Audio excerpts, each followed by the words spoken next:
Hey there, horror movie tea sippers.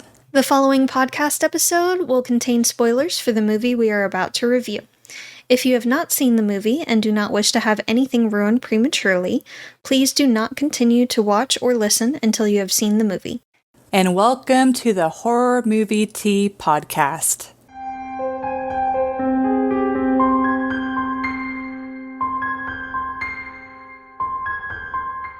Today, we have a special guest. Happy Halloween!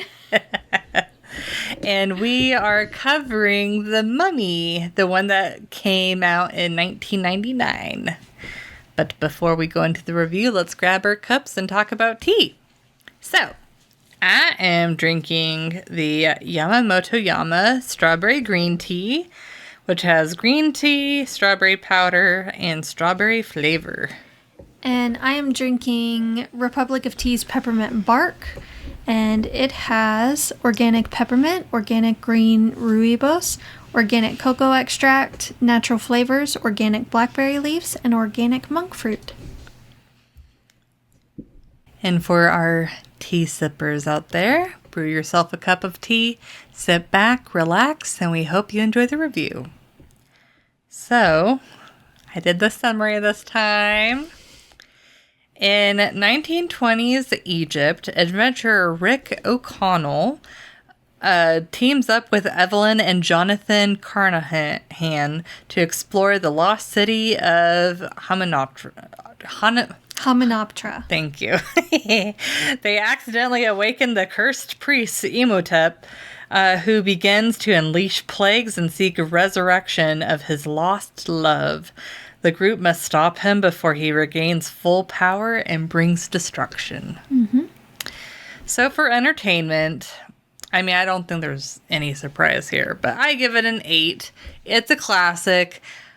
And, oh man, for full context, when I first saw this movie, it scared the absolute crap out of me. Now, of course, it came out in 1999, and so whenever I watched it, I was like a smaller child. But especially the scarabs. Oh my god, yes. Those freaked me out. Those still kind of freak me out, honestly. Yeah, I mean, like, how awful.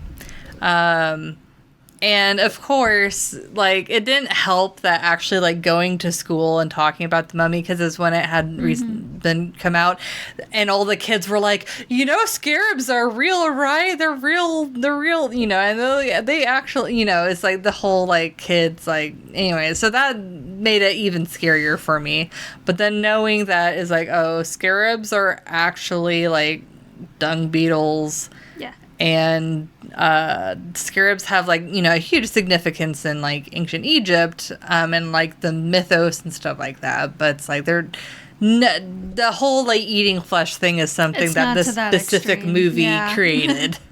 Like, the whole, like, in case you don't know, the scarab, it's like the dung beetle, you know, it rolls pieces of poop and stuff along. And so the scarab is supposed to, like, roll the sun up and down, like, you know, like a piece of poop, but that's kind of where they got the inspiration from.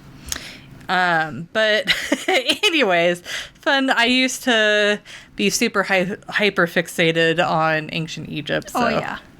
Yeah. Yep. I remember. Yeah. I read so many books. I forgot most of it, but yeah, it sometimes pops back into my head. Anyways, I will say the CG did not age well, but it is one of those cases where it gives it a charm. It depends on the scene too. Yeah, but it does give it a charm, and I'm glad that they used a lot of practical effects. Yes, because that really helped a lot. Yes, it did. I like that. I mean, this is a really fun movie, and fun fact, they went through so many directors to try and do this movie, because it's a remake of, or a reboot of, like, the original, the Scary Mummy movie, and so they initially were going to make it more like horror themed until they landed on the director. But it's like the jokes are fun, and I thought it was, I mean, so many Hollywood, specifically American Hollywood movies, when they do a joke, it's like very much in your face and very like, it's funny. But like these, I mean, it does have some jokes that are kind of in your face, but a lot of it was like more subtle humor. Yeah. And I really appreciated that. And then, I mean, the characters, the cast too. I mean, they all have like really good chemistry with each other. Especially Rick and Evelyn. Yes, 100%. And I think they did a great job with making the mummy freaky looking, making him, feel very dangerous. Yes. And he was clearly a problem. Yes, yeah. And I feel like the pacing of the movie goes pretty well. Like they take a while to get to the mummy coming up and then him becoming more of a problem. But I feel like that lead up is really good to build the chemistry between the characters. Yes. Like, I honestly don't have a lot of complaints with this movie. I feel like it's very solid. Like, the pacing, the choices that they made really complemented the movie. Like, they could have made it kind of like almost a little bit too over the top as far as comedy. So I think it was really good that they like dialed it back. Because it's like there are legitimately scary moments in the movie, and the jokes kind of like just give you a break from that. They lighten it a little. Yes, they lightened it quite a bit, but the movie still takes itself like seriously enough that that the actual like villain doesn't feel like a joke. Right. So yeah, like I think it's a really well done movie. Obviously there's nostalgia glasses there, but I feel like it's a great classic. Even like rewatching it, so many years later, I feel like it holds up really well.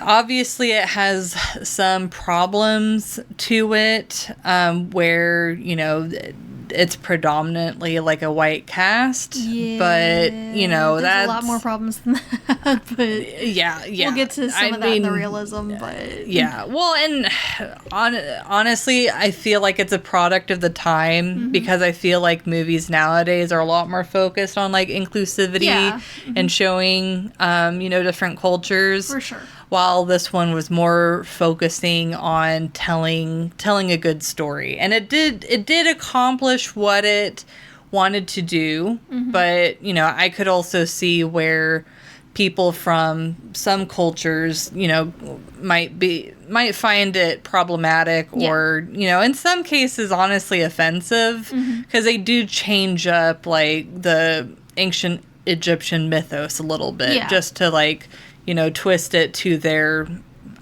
purposes. Yeah. So there is a quote unquote dark side to this movie, but overall, if you just think of it as a movie itself, I feel like it is pretty good, pretty well done. So yeah. I'm fully aware that a lot of this is nostalgia, but this is a 9 for me, and you can pry it from my cold dead hands. I'll admit a lot of the CG did not age very well. There are some scenes that don't hold up very well, but that is, like you said, part of the charm. And this is like peak Brendan Fraser. Oh yeah. Peak Brendan Fraser. And again, you can pry this movie from my cold dead hands. It's a fun story. There's a lot of decent humor.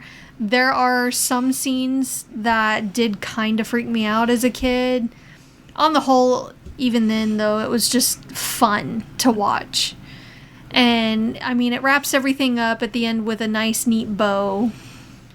So, it felt light at the end and satisfying.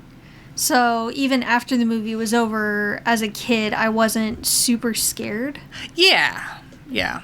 Because it felt finished. Yeah. I think it was really the scarabs that kind of stuck with me afterwards. Yeah, the scarabs were not okay. Because it's not like they went out and killed them or anything. Like, they were... They were there. They were very prominent, even at the end. Yeah. But yeah, the mummy was... It definitely felt like final. Like, they took care of him. Yes. Until the sequel. But anyway. Yeah. But they did have to go through a lot in the sequel to they did. Get him back. But anyways. Yeah. So, it's a lot of fun. There's a ton of chemistry between, especially Rick and Evelyn. They played their parts so well. Yes. So well. Yes. And between Imhotep and Anaxunamon as well. Yes. Jonathan was a great comic relief, but you could tell he had seen some stuff. Mm-hmm.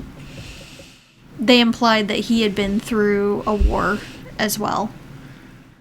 So, it's nice to see little tidbits coming through that he tries to act lighthearted and like carefree and doesn't really take anything super serious or anything, but he's clearly, that's kind of a coping mechanism. Yeah. The world feels fleshed out and there's a lot of character building and they don't overload you with exposition. They sprinkle some in here and there. And they sprinkle in the lore and everything. But they don't, like, beat you over the head with it. Yeah, and I like that all of the characters are flawed, but are charming. Like, They're especially, tangible. like, yeah. And specifically, like, the main three. Yes. But, I mean, even, I forgot his name, but the leader of the protectors of the... The Magi? Yeah. Uh-huh. Like, I feel like he's charming, and even, like, in the later movies, which I know we're not talking about, but he, like, continues to get even more charming. Yeah. And, I mean, even the not so as good of guys that get cursed, they at least have... The ones they refer to as usually the Americans. Yes. And I love how they're always like, no offense. Yeah. And he's like, none taken. He's like, fair. But it's like they're not as charming, but, you know, they still are they're also very distinct, though. Yes. So. Yeah. Yep. Love this movie. So for realism, I mean, this one not so much, but this is very much a movie's got a movie. Oh yeah, because even if you start at the beginning, which starts the curse to begin with, it's not very realistic. So I personally gave it a 2. Maybe I'll bump it up to 2.5. I don't know, but it's like, first of all, the ancient Egyptians did not mummify people alive and did not mummify as a punishment, which, you know, I believe / hope that the majority of people, you know, realize that. Yeah. Also, I don't understand why Nox and the Moon didn't go with Imhotep after the pharaoh was killed. I don't know why she had to, like, stand there and wait for the guards and then, like, kill. I mean, it was probably to buy him time to get away, but it's like... And she said, you're the only one that can resurrect me. Yeah, but I don't know. It was feel a like, calculated move. Yeah, but I feel like it probably would have been better if she went with them. I don't know. But then she knew that they were going to be hunted down. They killed the pharaoh. Yeah. They were going to be hunted down, for sure. So like, regardless, whether or not she went with them or killed herself, either way, like... And if anything, because they caught him while he was trying to resurrect her, so if anything, she was the cause of them getting caught. So if she had just gone with them and they like went far away, they would have had a better chance to get away. I feel like instead of just trying to have the affair right there where he could walk in at any time, maybe leave together before you're caught. Yeah. I mean, yeah. And then the fact that, it's really cool that they painted her body. Like, the paint looks really cool and it has a really good effect, but that is, at least from my understanding, that is not how they actually did.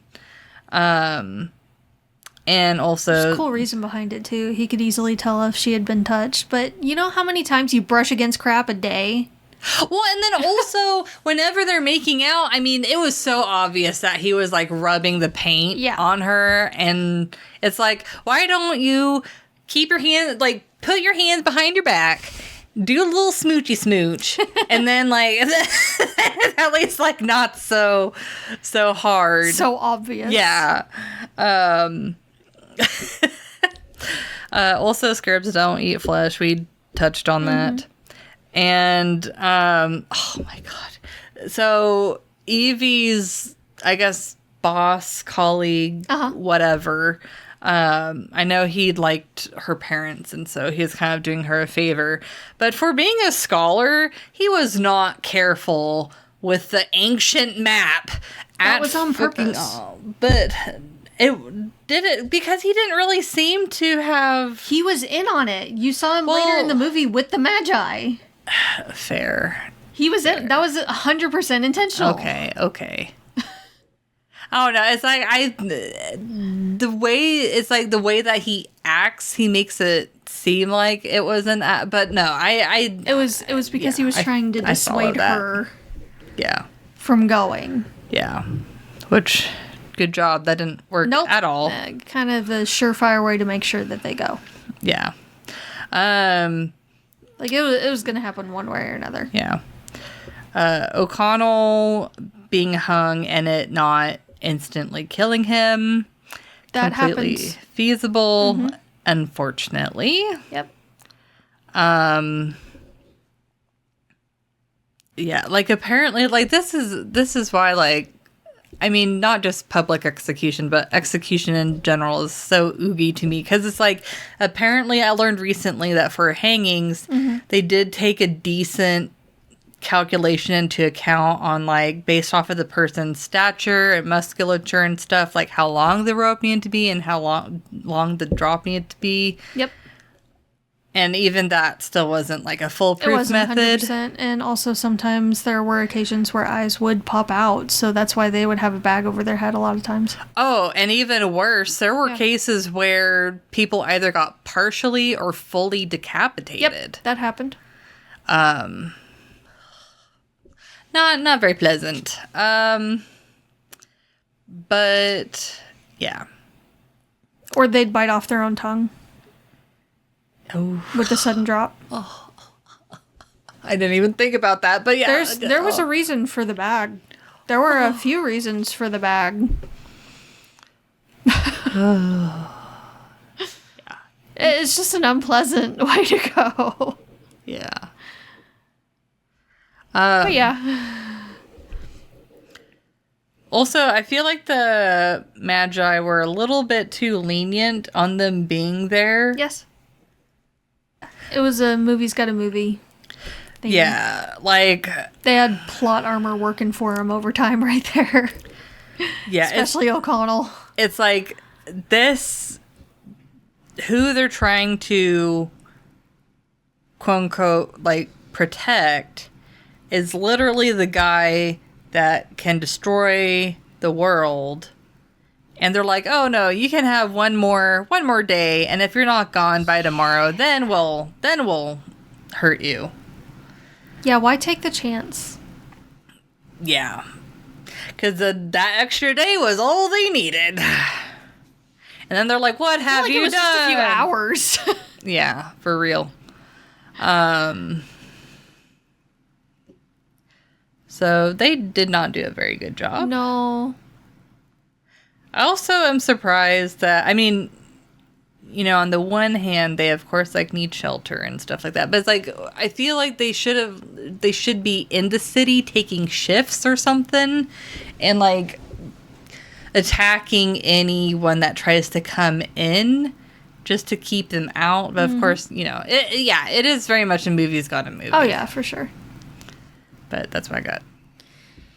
Yeah, so I also give it a 2. I think that's pretty fair. And in addition to yours, I will also put forth that those scarabs all throughout the movie were able to decimate a body within seconds. And they poured a whole bunch on Imhotep in his sarcophagus before they closed it up. But he was somehow able to scratch out a whole goddamn phrase. Death is only the beginning. Yeah, like they emphasized how slow and painful it would have been. Like that was the whole point. But then all throughout the movie, they're like taking out people within a second or two. Yeah. So, I mean, can we be consistent with that? Also, I didn't get a chance to look it up. But there's a possibility that Imhotep wasn't around at the time that the plagues occurred. And yet they're like, he'll bring about the plagues of Egypt.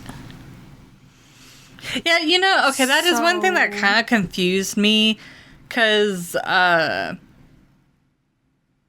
don't know. It's he should have been well before it, I would think. Well, and plus the plagues is such a very, like, Christian type of thing. So I'm like, why did they bring the plagues into this? Why couldn't they? I think they just thought Egypt was something that everybody knows of concerning Egypt, even if they don't necessarily know the gods or goddesses there. Yeah, but then they're implying that he was the one that like brought the plagues on Egypt. No, he just had the powers to bring the plagues of Egypt if he was resurrected. Which also I take issue with because if they said that this curse, the Humdai, was one that they had only ever done to someone once because it was so horrible. However,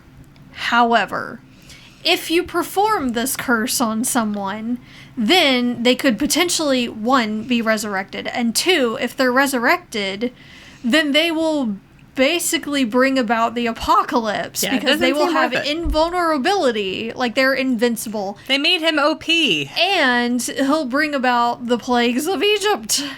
So I'm sorry, why would you even do that? Yeah, I had that exact same thought too. Why would you even bother doing the Humdai if that's a possibility? Yeah, it's like if you know it's going to bring a curse, then why do that punishment? I mean, yeah, there's job security for the Magi. But why, if that's a possibility, would you even risk it? Yeah. I feel like that is just a bad idea. And yeah, you can really hate someone, but there's a lot of messed up stuff you can do that won't bring about the possibility of them resurrecting and bringing about the apocalypse. So yeah, maybe don't do that. Yeah, there's some plot holes in this movie. It is very much a movie's got a movie. It is, and it's not entirely accurate, but the reactions that people had to what was happening was very good. The time period that it was set in made a lot of sense for how people reacted and talked and interacted with each other. The modes of travel and everything, so a lot of that made sense. The practical things made sense. Yes. It was mostly to do with the lore that they put into the movie. Which, movies got a movie. But we only allow for so much. Yeah. Yep. But all in all, so fun. So fun. Yes. It is a fun movie. Problematic but fun. You can pry it from my cold dead hands. Thank you for joining us today, and let us know what you thought of the movie. If you'd like to recommend a movie, game, or tea, you can leave us a comment or join our Discord server. And if you'd like to keep up to date with our content, you can find our link tree listed below. And if you'd like to support us monetarily, we have a Teespring and a PayPal donate button available, and those are also mentioned linked below. But until the next time, guys, stay safe and stay spoopy. Bye!